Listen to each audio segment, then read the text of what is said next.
بسم الله الرحمن الرحيم. الحمد لله رب العالمين الرحمن الرحيم مالك يوم الدين. إياك نعبد وإياك نستعين. اهدنا الصراط المستقيم صراط الذين أنعمت عليهم غير المغضوب عليهم ولا الضالين.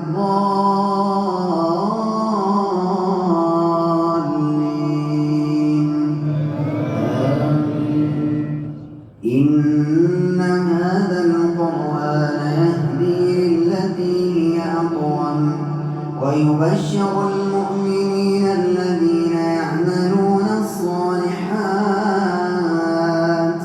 أن لهم أجرا كبيرا، وأن الذين لا يؤمنون بالآخرة أعتدنا لهم عذابا أليما. ويدعو الإنسان بالشر دعاءه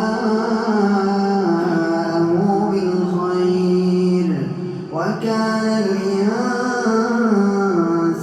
عجولا. وجعلنا الليل والنهار آيتين فمحونا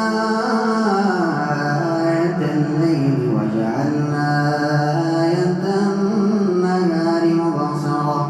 وجعلنا آية النهار مبصرة لتبتغوا فضلا من ربكم ولتعلموا عدد السنين والحساب، وكل شيء فصلناه تفصيلا. وكل إنسان ألزمناه طائره في عنقه ونخرج له يوم القيامة كتابا يلقاه منشورا.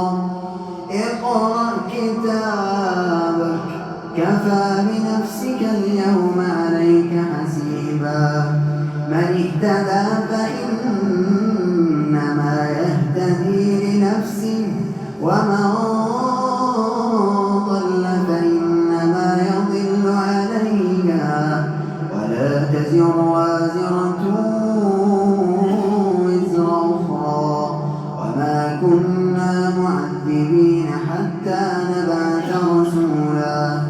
وإذا أردنا أن نهلك قرية أمرنا متر فيها ففسقوا فيها فحق عليها